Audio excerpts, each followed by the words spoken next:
আগামী 50 বছর বাঁচলাম, কোনো ইম্প্যাক্ট তৈরি হলো না আমার দিয়ে, দেশের জন্য, রাষ্ট্রের জন্য, উম্মার জন্য, জাতির জন্য। কিন্তু আমি ধরেন 5 বছর বাঁচলাম, সেটার মধ্য দিয়ে যদি আগামী 50 বছরের ইম্প্যাক্ট তৈরি হয়, তাহলে অনেকদিন বেঁচে থাকায় কি সাফল্যের বলেন? যখন তার স্ত্রীর গর্ভে অনাগত একটি জীবন, ঠিক সেই সময়ই তিনি নামেন জুলাই বিপ্লবের উত্তাল রাজপথে।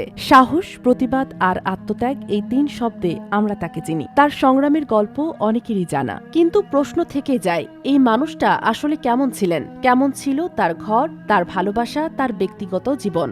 আর ঠিক কি উদ্দেশ্য তাকে রাজনীতির পথে টেনে এনেছিল, যখন তিনি নিজে কোনো রাজনৈতিক দলের সঙ্গে সরাসরি যুক্ত ছিলেন না? তিনি ছিলেন না কোনো প্রভাবশালী নেতার উত্তরসূরি, বরং ছিলেন একেবারে সাধারণ একজন আলেমের সন্তান। ওসমান হাদি 1993 সালের ঝালকাঠি জেলার নলছিটি উপজেলায় জন্ম তার। মধ্যবিত্ত মুসলিম পরিবারে বেড়ে ওঠা এই মানুষটির বাবা ছিলেন একজন মাদ্রাসা শিক্ষক। শৃঙ্খলা, নৈতিকতা আর আদর্শ, এই 3টি বিষয়ই ছোটবেলা থেকেই হাদির চরিত্রে গভীরভাবে প্রথিত হয়ে যায়। 6 ভাই বোনের মধ্যে হাদি কখনোই সাধারণ স্কুলের ছাত্র ছিলেন না। তার পুরো শিক্ষাজীবন কেটেছে মাদ্রাসা শিক্ষা ব্যবস্থার ভেতর দিয়েই। দাখিলের 5ম ও 8ম শ্রেণীতে ট্যালেন্ট পুল বৃত্তি অর্জন, দাখিল পরীক্ষায় মাদ্রাসা বোর্ডে 1ম স্থান এবং আলিমে 2য় স্থান কৈশোরেই নিজের মেধার স্বাক্ষর রেখে যান তিনি। এরপর উচ্চশিক্ষার জন্য ভর্তি হন ঢাকা বিশ্ববিদ্যালয়ের রাষ্ট্রবিজ্ঞান বিভাগে। সেখান থেকেই শেষ করে অনার্স ও মাস্টার্স। ছাত্রজীবন শেষে তিনি বেছে নেন শিক্ষকতাকে। শুরুটা কোচিং সেন্টারে হলেও খুব অল্প সময়ের মধ্যেই শিক্ষার্থীদের কাছে জনপ্রিয় হয়ে ওঠেন। পরে একটি বেসরকারি বিশ্ববিদ্যালয়ের শিক্ষক হিসাবে যুক্ত হন।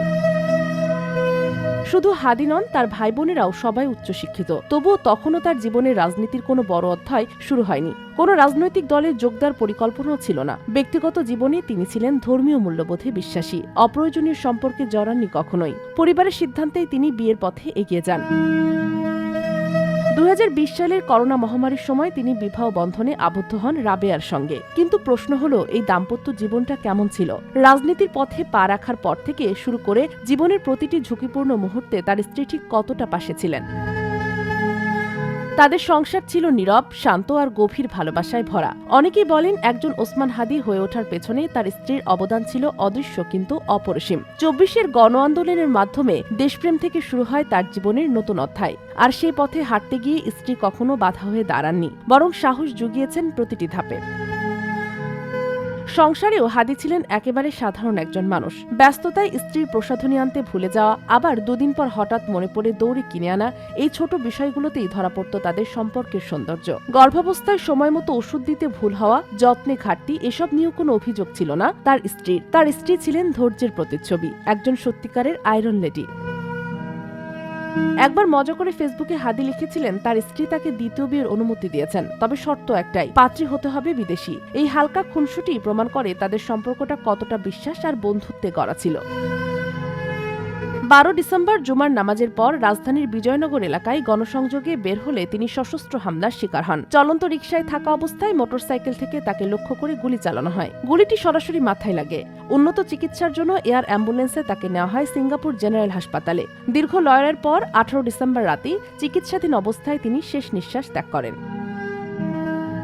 আজ ওসমান হাদি আমাদের মাঝে নেই, রেখে গেছেন স্ত্রী আর মাত্র 10 মাসের এক শিশু। তবে কাছের মানুষদের ভাষ্য অনুযায়ী তার পরিবার ভেঙে পড়েনি, বরং শোকের মধ্যেও অন্যদের সান্ত্বনা দিয়েছে, ঐক্যবদ্ধ থাকার কথা বলেছে। শেষ পর্যন্ত একটাই কথা বলা যায়, হাদি নেই, কিন্তু তার আদর্শ আছে, তার দেশপ্রেম আছে, তার সাহস আছে। বিদ্রোহী কবির পাশে আজ চিরনিদ্রায় শুয়ে আছেন আরেক বিদ্রোহী, আমাদের ওসমান হাদি। যতক্ষণ না পর্যন্ত বুকে বা মাথায় গুলি চলবে, ততক্ষণ পর্যন্ত আমরা কোনো স্ট্রাগল মনে করি না। Sheikh Masuma, daily our, Bangladesh.